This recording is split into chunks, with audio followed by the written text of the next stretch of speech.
It had been 3 months since the invasion of Earth itself. Questions about what happened to the attacking fleet had been raging for that long because they have not received anything. A few small distress calls and then the order to retreat, but no one ever showed up. Recon flights were obviously sent, and all of them, every time they got within the Sol sector itself, were immediately disappeared. They were gone. Nobody knew. They tried to send in recon flights from all different areas, but it seemed as though the moment they came out of their jump in Sol Sector, they immediately disappeared. A few might be able to send half a transmission before suddenly they were gone. Just gone. No one understood what was going on, but soon they received a communication from the flagship. They believed this was word that they had finally achieved victory over the accursed humans, those that had dared to face off against them.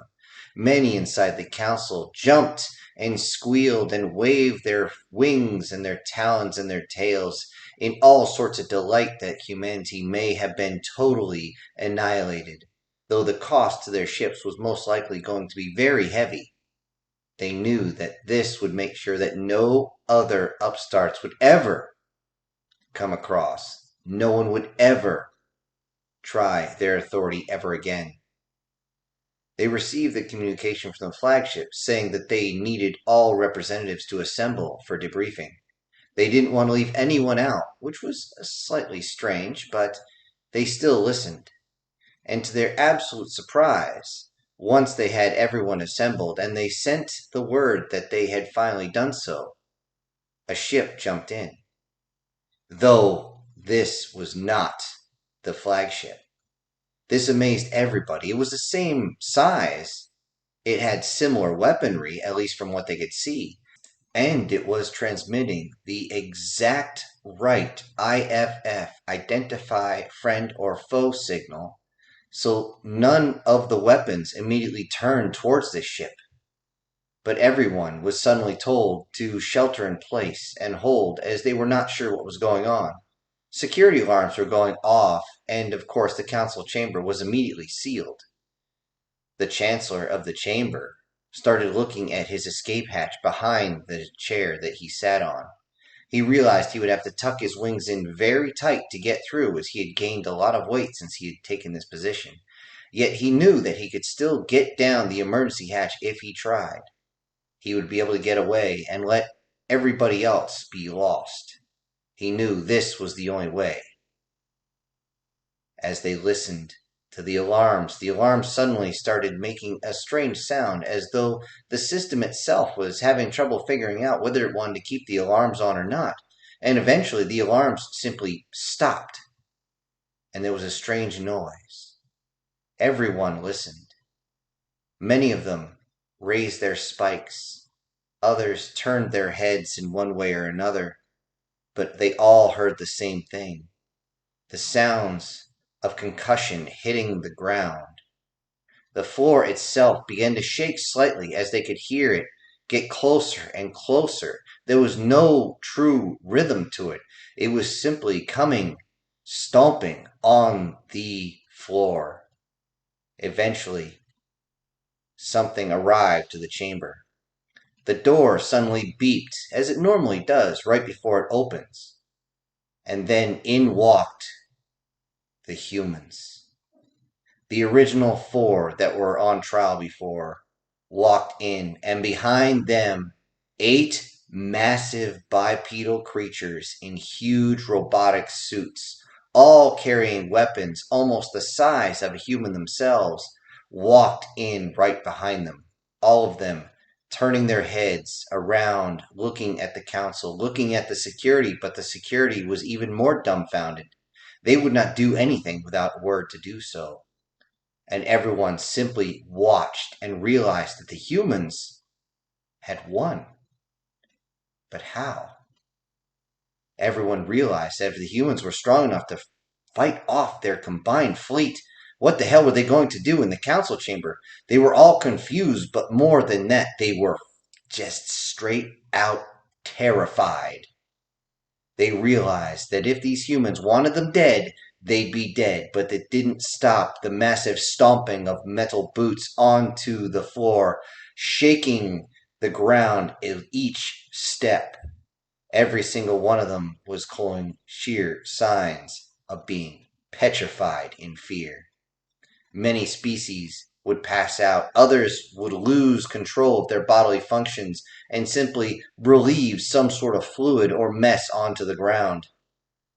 Others simply froze in place, looking, only moving their heads or eyes slightly to keep their eyes locked onto the humans. The humans simply went up to the same area they were at before. So, shall we begin where we were before? Everyone was silent, dead silent. The Chancellor himself, with his feathers laying completely fat in sheer terror at what he was seeing, didn't say a word. I'll take that as a yes. I would like to let you know that your initial assaults were semi-successful. Bravo. And my props, my congratulations to those soldiers who fought. We have a lot of respect for those who actually put their lives on the line, even though it was under the orders of a council of assholes like you. Everyone began to stir a little bit, knowing this was an insult, though the translation was strange. Rear-facing sphincter muscle. They didn't understand fully. He continued, though we do have respect for those who decided to fight against us and try to take the planet, especially since it's not really feasible to blow up a planet. I'm sure you would have preferred to do that if it wasn't for the fact that you all insist on domination. You wanted us to be a symbol, a sign, a show of force that no one else would go against you. We know for a fact that you, in particular, Chancellor, along with several of you, as he pointed around, forced other species to put in up to 90% of their forces into that fight and use them as sacrificial lambs. We call it cannon fodder. They were sent there specifically to be meat shields so that you could have what? Your pride, your sense of honor, all that bullshit. With that, the Chancellor realized that he was fully being insulted and suddenly jumped in, slamming that hunk of wood onto the ground, that square hunk of wood that seemed to be used as a gavel. You have not been recognized by this body, and you will cease what you are doing now, or you will be held in contempt of this court. I have nothing but contempt for this court. Now sit down and shut up. With that, the Chancellor realized that those standing behind the original four had moved their hands in a way that made it seem like they were ready to end the lives of everyone in that council chamber. He didn't push his luck anymore. We would like to inform you about what happened with your fleet. He motioned over to the military man holding the rank of admiral. So here's what we got, pulling out his datapad. Your forces were completely lost, with the exception of 0.003% of that species right there. I would mention it, but we can't pronounce it, as he pulls the datapad close, still looking at the way the word was pronounced. They have been dropped off at one of your relay stations. Although, thanks to the way the rest of this council decides to operate, they requested vehemently that they could remain in our custody, as they don't believe they would be treated with any type of respect from those who have actually fought. This is insulting, you sacks of shit. With that, the lawyer simply motioned a little bit and got the admiral back into his place. Your ships lost there, your personnel lost there, and everything else that entered the Soul Sector now belongs to us. It is considered the right of conquest, and even your own people understand this. You attacked us. You failed. So if you think for a fucking second that we're going to let you have any of your materials back, you are highly mistaken. Along with that, we are going to be taking this territory here. With that, the two orderlies swiped their hands across their data pads and a holographic display showed. It showed the Soul Sector out in the middle of God's Nowhere cubed. And then it expanded a different color from the green that was highlighted to a bright yellow, and then surrounded that by a web of red, using these colors to demonstrate. As you can see, this is our original sector, as the hologram pulled close. We are taking the next sectors on the outskirts. If it touches our sector, it is now ours. You have 1 month, our time, to vacate, or we will go in and exterminate everyone and strip the planet clean. This is not a request. Our forces are still very, very willing to destroy every single one of you. We will go in and end your entire species if we have to. However, understand that we are not doing this as a sign of domination over others. We are starting a quarantine zone. As you can see, as he points to the red swipes that are across. This is the limit. This is the border. This is where you will never cross.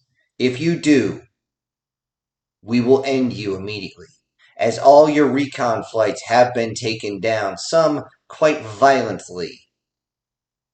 A few then swiped on their data pads and showed that several of the ships were simply ripped apart, sides of them ripped open, and the crew spaced before they even knew what was going on. And before you say anything, we have analyzed your forces. Our own people have gone up and done a recon of every single one of your fleets. Not a single one is strong enough. And if you even combined all your fleets, your chances of succeeding are, looking down his data pad, 0.12%. That's it. And we're giving you extra bonuses here in case somehow you pull an extra fleet out of your ass. With that, he took a breath to calm down. However, a single defiant race jumped out when he took a breath. You will not dare challenge us. We are the strongest there is. The Chancellor realized that he was in deep shit because this was his species. He tried desperately to wave at the representative as he spoke, but it fell on deaf ears. You are in no place to ever face us. You cannot spread across this amount and have ever a chance of taking care of your own space. If you assault us, other fleets will simply destroy your planets while you're gone. You will simply surrender now. With that, the humans made a strange sound. All of them, even those under the masks, seemed to be making the same sounds. And with that, they seemed to show their teeth as they did. Everyone suddenly began to change a shade of their version of pale as they saw the predatory teeth of the species, though not sharp, though not spiky. It was clear that the smile that came out was a true predatory grin. Is that truly your stance, Ambassador? It is, and there is nothing you can do. We will end up taking you down, human. If it takes another decade of your time, we will end up destroying your fleet and taking your planet. You will submit. Well, this is a damn shame, isn't it? As the Admiral turned and looked at his own men, they seemed to nod and say the same thing. And with that, he turned over towards the lawyer, and the lawyer simply nodded. He simply then turned to his subordinate standing behind. Miss Jenkins? Yes, sir? Activate Omega Protocol for their species. Confirmed, sir? Pressing a few buttons on his datapad. Confirmed. And then they both seemed to lock in codes, pressing the same buttons at the same time. Then They simply lowered their datapad and waited. "Why do you pause? What is you anything to say?" The translator, jumping around as the alien seemed to be fumbling his own words. The translator was having difficulty keeping up. "We're waiting." "For what?" With that, suddenly its own version of a datapad began to blink and whine, obviously some sort of emergency beacon. It reached over, grabbed its version of a datapad, and began to claw at it, changing everything, and then its eyes got very wide. "What? How? How did you do this?"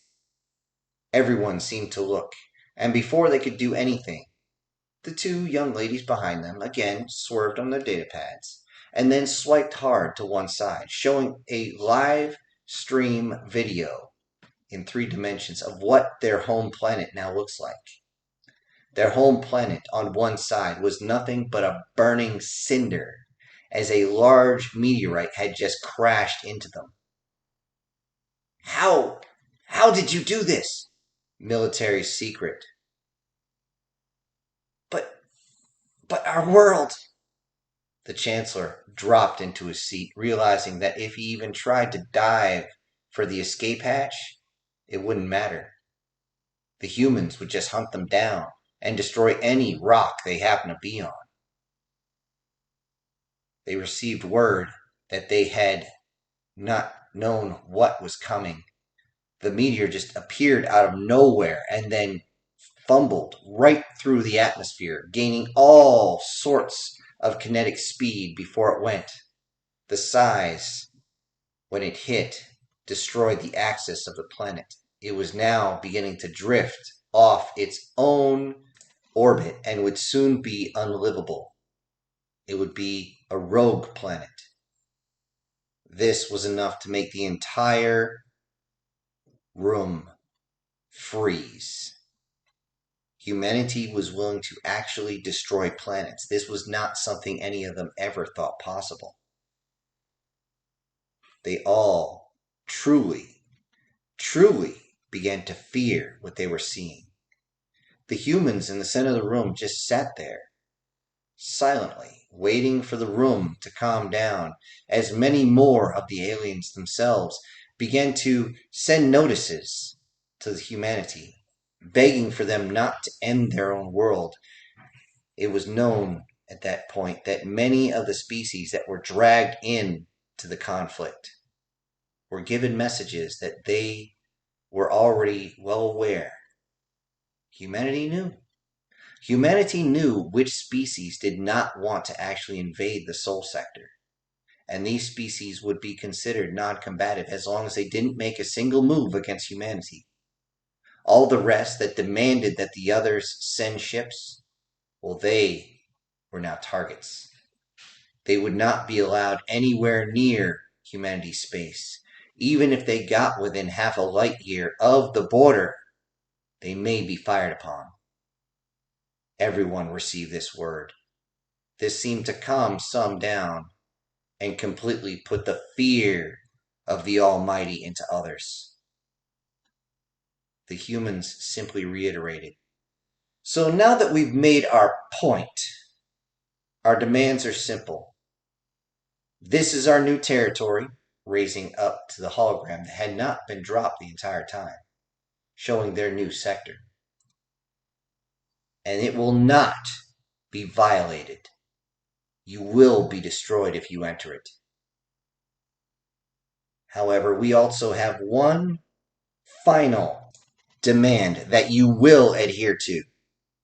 Every single set of eyes, no matter how many they had, every single set of ears, no matter how many they had, was listening close to the words of the human.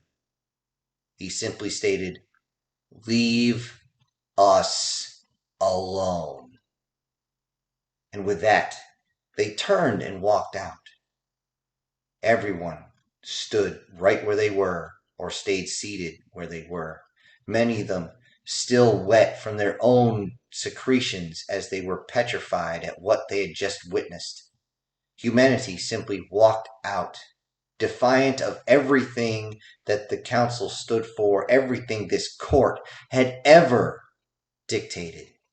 And yet they were walking away, completely untouched. The sounds of those metal boots crashing against the bulkhead as they moved got less and less and less, and no one dared move until they could not hear the sounds anymore.